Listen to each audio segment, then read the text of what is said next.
Welcome back to That Impact Show. I'm your host, Shar. Today we're joined by Deborah Drummond. Deb is a celebrated ultrapreneur. Hailing from Vancouver, Canada, she's internationally recognised for her pioneering work with women in business. Deborah has personally created 7 companies in the past 30 years. She is the founder of debdrummond.com, recognised as an international speaker, a best-selling author, and has been featured in Success magazine 48 times. Deb, welcome to our show today. Oh, what a pleasure to be here, Shar. It is such a pleasure. Such a pleasure. 48 times, my goodness. I know. Do you ever feel like that when someone lists your, reads your bio and sometimes because you've heard it before, and then sometimes you really hear it and you're like, oh, yeah, right. Yeah, that was pretty cool. I'm not sure that was on my, I was in school, and I won't date myself, but in school, it was like, do you want to be a nurse, a teacher, a stewardess? And I was like, oh, I'll be a stewardess. That sounds like fun. How did I end up, stewardess, Success magazine? Yeah. I don't know. And we'll dig into that today. Look, there's so much that makes up Deb Drummond, so I'm not really sure where to start. But I think one of the things that people may have heard when I first did the intro was ultrapreneur. And for those of us watching and listening that don't know what that is, tell us what that is. So an entrepreneur, if you go and you hit Dr. Google and ask what an entrepreneur is, you're going to see that an entrepreneur is someone that has multiple brands. Right. So the sheer definition is someone who's doing ultra. They are a preneur. By nature, it's someone that is, got many divisions, but those divisions could be separate companies. And so that's someone who's an entrepreneur. It's not someone who's a speaker and also an author. That's not necessarily an entrepreneur. It's like, do you have functioning ROI? Do you have data? Do you have P&Ls for those companies? And if you do, then you start to become an entrepreneur. Yeah. Got it. Okay, that makes sense. So I am one as well. I think you said that to me a few weeks ago. Yes, like, you are. Cool. Another title is like, you don't have enough. Yeah, exactly. Yeah, that's right. Now what am I? Yeah. Now take us through. You've started and built 7 companies in 30 years. So take us right back where, because some people watching have companies themselves or they're wanting to start them. You started 7. So I'm sure there's going to be some common traits that happened when you started each company. You're in that startup phase and you're growing it. Take us back to what types of companies they were and what was the common thread that linked them? Wow, interesting. I came from the music industry, and I left the music industry in search of myself. But I had a really pinnacle moment. Some people call it a spiritual awakening. Some people call it really was a pivotal moment that kind of shocked me. And I decided that the music industry wasn't going to be the industry that was going to take me all the way. Now, as you know, I'm doing some pretty considerable projects, and I do hang in that world because music is my air. But I went into and created what we now know as the health and wellness sector. And it literally was, I was on my way to go get a degree in women's studies and religious studies. And I had this yearning to help women in third world countries create economic platform. That really was kind of my juice that was running through my veins. Well, I actually got pregnant with my daughter. So I had a wonderful change. And it really literally was, I was pregnant and I wanted a muffin. Now, I'm telling you, I wanted a muffin. There was only one store that had muffins that were wheat-free and dairy-free and sugar-free. And I was, gluten intolerant 27 years ago. This was not a new thing. And so I had my daughter's father drive me to that location. And it was this holistic, funky, what people would call hippie restaurant in a place called Kitsilano, in beautiful Vancouver, where I reside. And as I was walking out with my muffins, I saw a pink flyer, and it caught my attention. And I grabbed that flyer, and it was a woman that was teaching a massage course. And I called her, and that started my whole world of falling in love with holistic wellness, right? That's why I'm called a professional hippie, because, I'll throw on a suit and I go and talk to banks and insurance companies and hospitals about holistic wellness. Yet I'll also go and teach a group of 5 people, So I had my career started off in health and wellness. And then from there, it really, the theme was pretty consistent. I had a health and wellness company. I started 2 home party companies. One of those home parties was gemstone jewelry, which falls in health and wellness. I'm a formulator. So I formulated 300 products, and we took a direct sales company across the country that distributed. So it was this beautiful cog of business, which I love.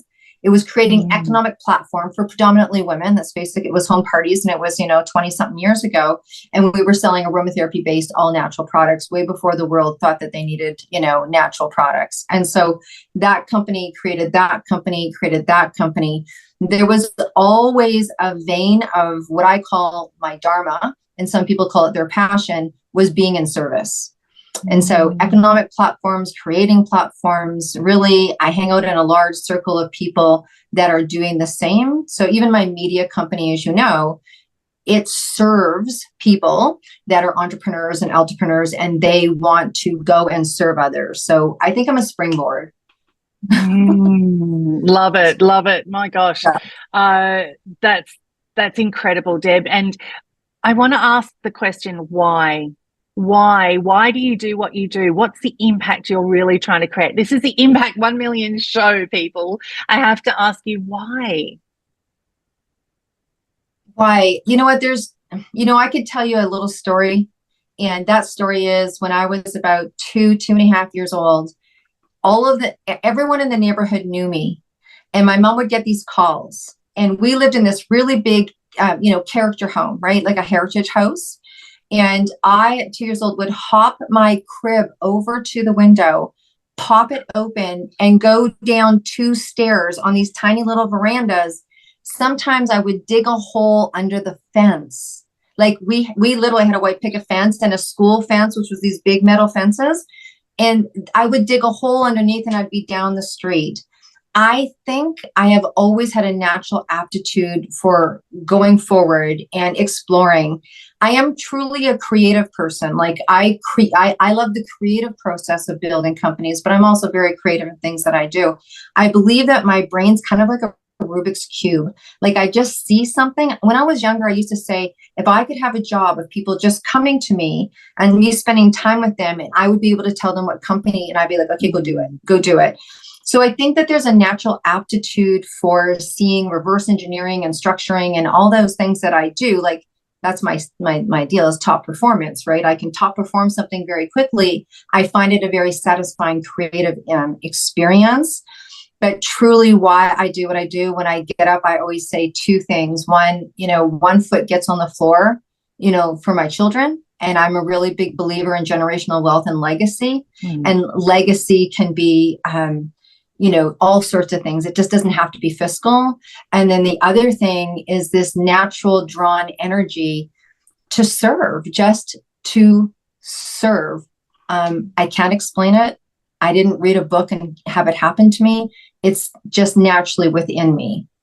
Oh my goodness.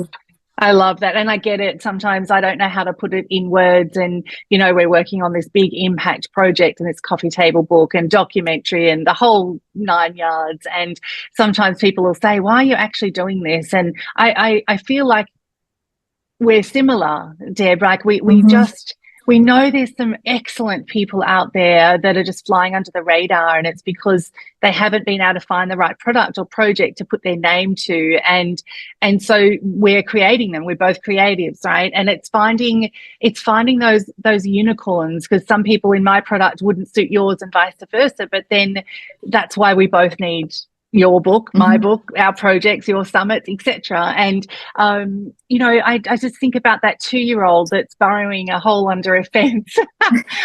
Very rebellious. And so what happened? Your mum would get a phone call going, have you lost the 2-year-old? She's running down the street again, go get her.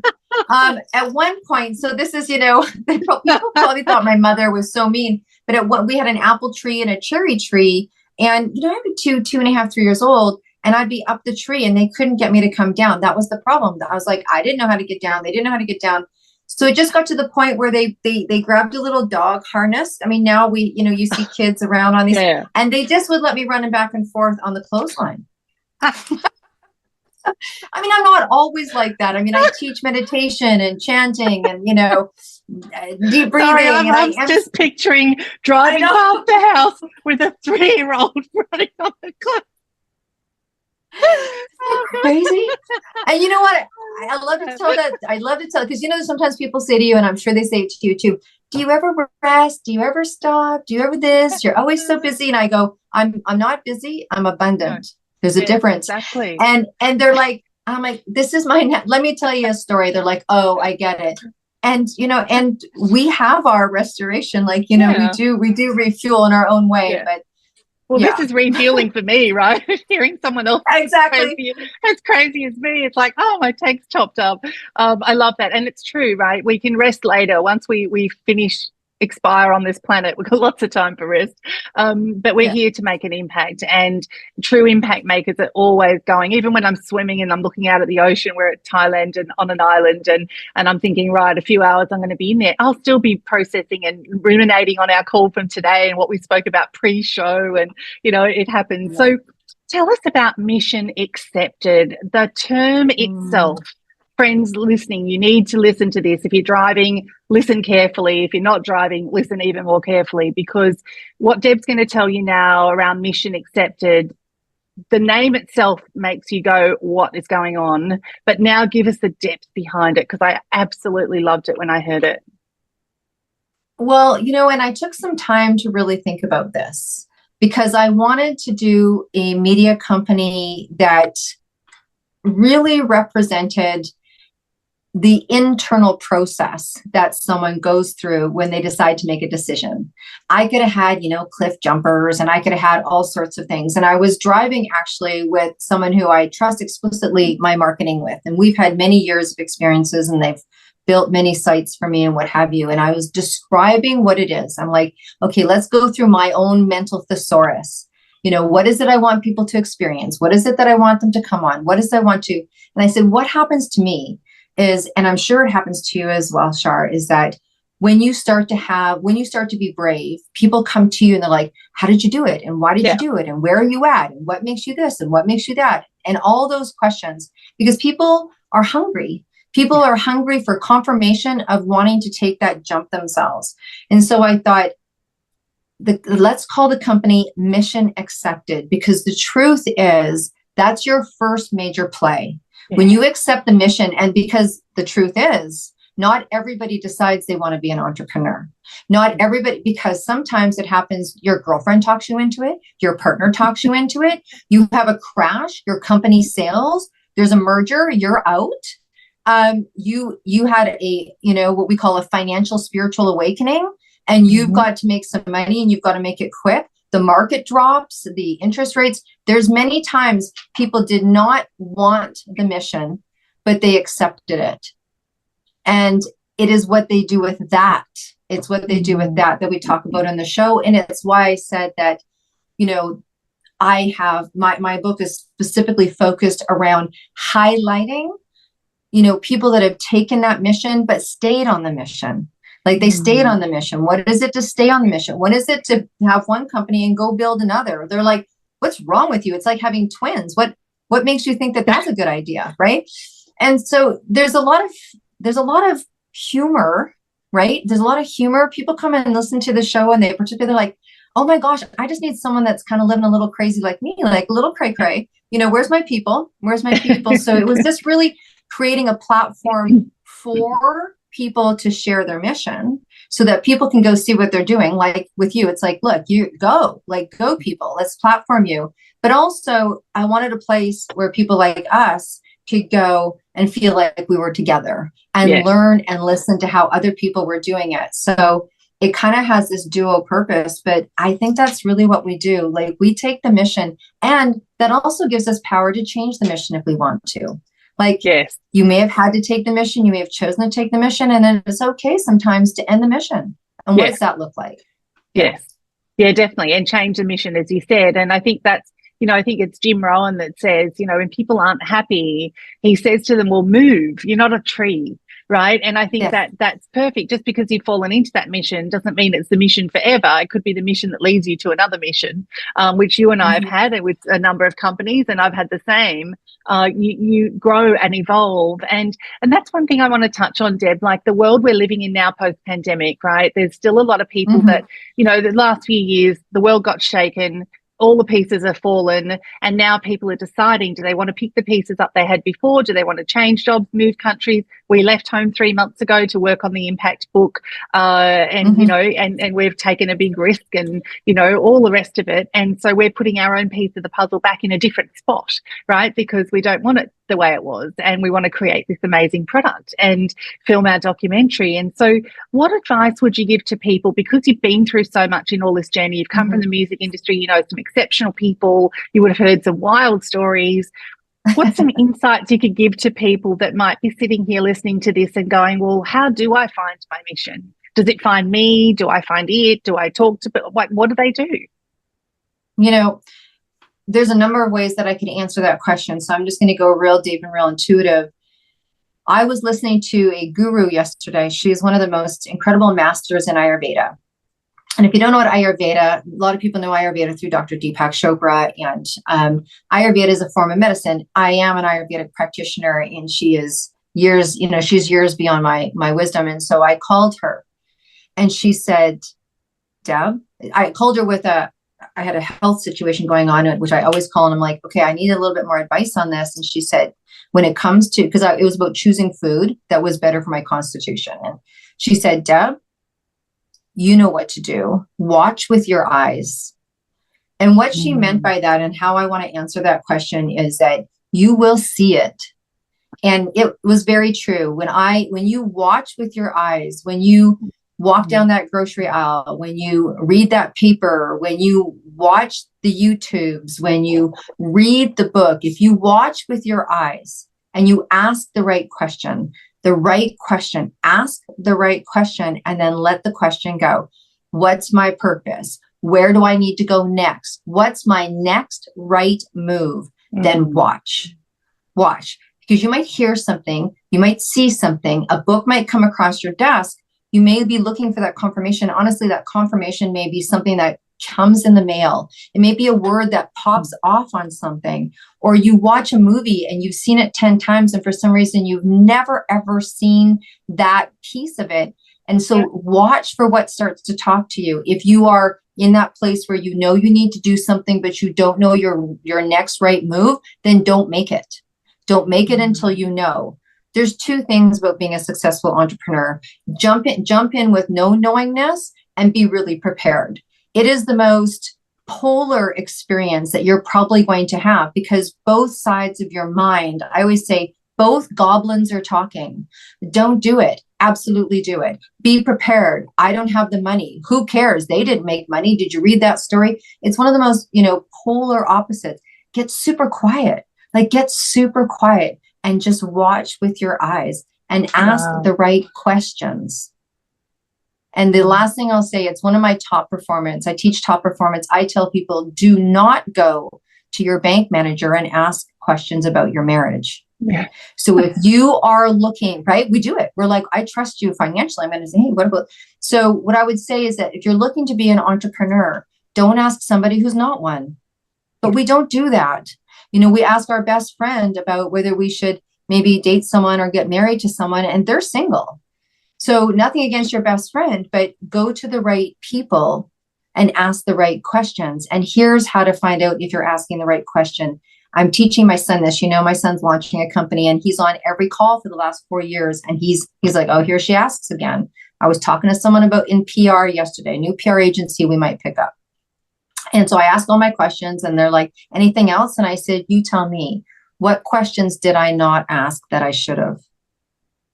So when you're talking to someone to get advice about being an entrepreneur, an entrepreneur, how do you be an entrepreneur? All those things, say, what didn't I ask you that I need to know? And it doesn't get easier than that. That's a beautiful formula. And then Brilliant. To top that off, top it off with a cherry there's a beautiful Scottish proverb, right? That talks about providence. And providence only comes into play when you say yes. And once you say yes, providence will come into play, and all unforeseen things that never would have been seen before will come into action. And you know what that's like, Shar. When you say yes to something, the unforeseen things start to line up, but you can't see them before because you didn't commit before.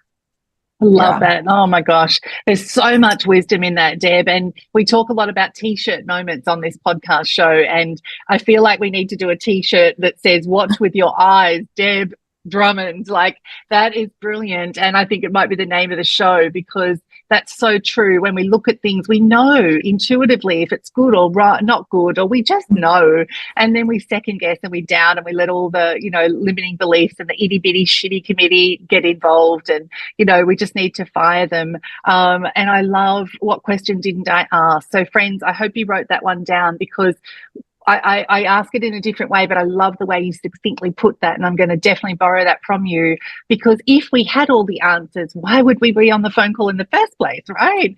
So if we're going to them for their expertise at the end, well, they should have other questions for us that we didn't think of, because that's them showing us that they know that little bit more, which is why we're engaging them.